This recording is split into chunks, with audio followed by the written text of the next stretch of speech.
एक छोटे से शहर में काशिफ और शगफ्ता नामी मियाँ बीवी रहते थे। काशिफ एक खामोश, धीमे मिजाज और नरम दिल इंसान था। वो सरकारी दफ्तर में कलरक था। कमाई ज्यादा न थी, मगर वो हमेशा हलाल रोजी पर राजी रहता था। दूसरी तरफ शगफ्ता जबान की तेज, जल्द गुस्सा करने वाली और हर बात में झगड़ा निकालने वाली औरत थी। रोजाना की लड़ाइयां काशिफ सुबह दफ्तर के लिए तैयार होता तो शगफ्ता किसी न किसी बात पर नाराज हो जाती। तुम्हें मुझे नजर ही नहीं आता, मैं इतनी देर से काम कर रही हूं और तुम्हें बस अपने दफ्तर की पड़ी है। काशिफ खामोश रहता। वो जानता था कि जवाब देने से बात मजीद बिगड़ जाएगी। शाम को घर आए तो फिर कोई ना कोई नई लड़ाई। रोटी ले आते, मैं क्या सारा दिन तुम्हारी नौकरी करूं? महीने के आखिर तक घर चलता ही नहीं, बस ये कलर की करके क्या मिलता है? काशिफ ठंडी सांस लेकर खामोशी से बैठ जाता। वो शगफ्ता से प्यार करता था, मगर उसकी तेज जबान और सख्त रवैया रोज इसके दिल को जख्मी करता था। मोहल्ले में बातें फैलने लगे। शगफ्ता की जबान मोहल्ले में भी मशहूर थी।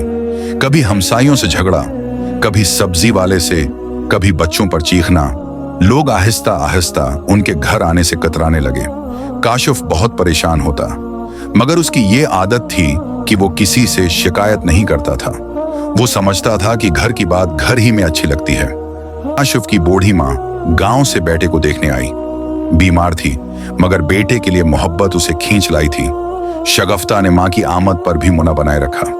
मैं कोई हस्पताल नहीं चलाती, मुझे नहीं पता था कि ये भी आ जाएंगी। बूढ़ी माँ ने सुना तो उसकी आंखें नम हो गईं।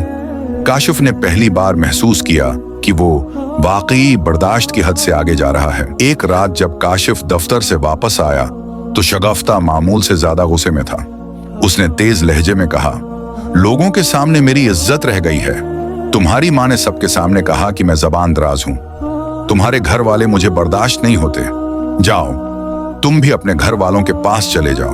काशिफ ने दिल पर पत्थर रखकर कहा, शगफ्ता, मेरी माँ ने तुम्हें कुछ नहीं कहा, वो तो तुम्हारे रवैये से डर गई थी।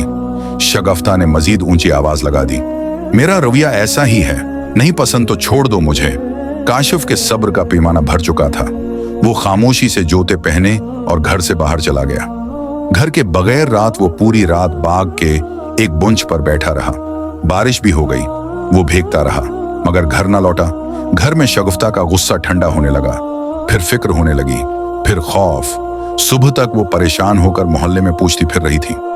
लोगों का जवाब, मोहल्ले वालों ने पहली बार उससे सच कहा, शगफ्ता, काशिफ बहुत अच्छा आदमी है, हमने तुम्हें हमेशा झगड़ा करते देखा है, कोई भी इतना बर्दाश्त नहीं कर सकता। शगफ्ता के दिल पर जैसे चोट लगी हो। सुबह काशिफ घर वापस आया तो आंखों में नींद न थी, कपड़े भीगे हुए थे। शगफ्ता पहली बार उसके सामने शर्मिंदा खड़ी थी। इसने आहिस्ता से कहा, काशिफ, तुम रात कहाँ थे? मैं बहुत डर गई थी। काशिफ ने थके हुए लहजे में जवाब दिया, शगफ्ता, मैं तुमसे भागा नहीं, बस अपनी तकलीफ से भागने की कोशिश की थी। ये सुनते ही शगफ्ता की आंखों से आंसू बह निकले। उसे पहली बार एहसास हुआ कि उसके अल्फाज किसी की जान ले सकते हैं, अगरचा वो सिर्फ जबान ही से जख्मी करती थी।